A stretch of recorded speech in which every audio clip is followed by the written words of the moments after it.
This is lovely. Oh, but I don't recognize it straight away. Here I'm smelling some really vibrant citrus notes.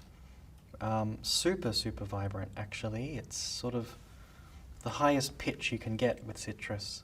And for that reason, my mind goes to Yuzu, which I've often described as the highest pitch citrus note available to the perfumer. It's salty and it's warm. It's yellow colored, but it's reminiscent of lime. It's a little bit metallic, a little bit steely. Really bright. I've sort of just woken up after smelling this. It's a tonic.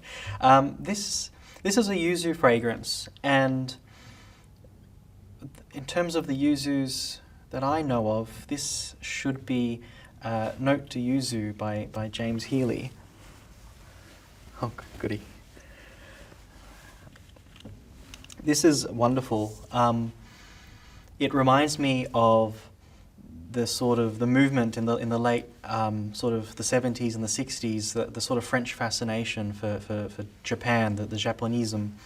And here you're getting a very traditional cologne-like structure, so citrus-based predominantly, but then it sort of gives you difference through the use of new materials. Yuzu is a new note for perfumers, really only used in modern perfumery, and here it's bright and it revives the eau de cologne category. A really beautiful piece of work. I think, given the category, the citrus family, this is spontaneous. It bursts on the scene. It has no plans. It goes with the flow. It's really dynamic and it's quite adaptable. I think given what I said, this has to be Japan. To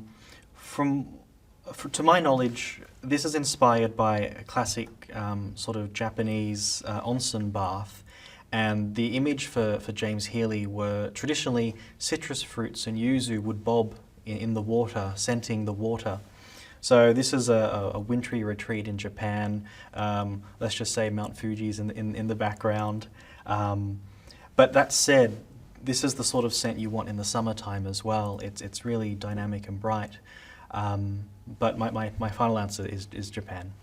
Great question. Again, this movement I talk of, where the French were inspired by Japanese culture, is manifest in many art forms, and no less literature.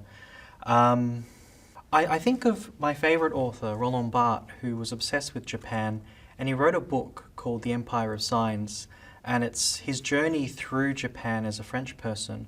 And although Heeley is English, I think he has a French sensibility. It's about exploring the codes of a culture and really succumbing to it and letting the experience dominate, as opposed to having a plan. And as before, this is a dynamic, bursting on the scene fragrance. Something chic. All of Heeley's fragrances are marvelously chic. I mean, his boutique is based in Paris, near the Palais Royal, I believe. I think there's a Kenzo boutique in the Palais Royal, so I think it's kitted out in Kenzo.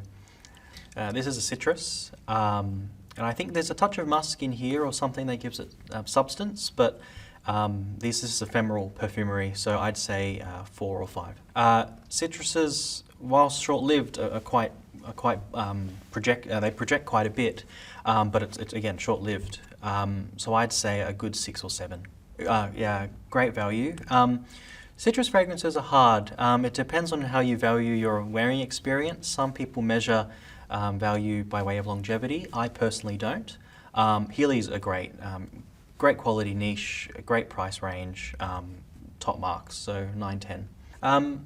Colognes have a masculine slant, but we're moving away from that with more niche output. So I would say pretty much straight up in the middle in terms of the gender continuum.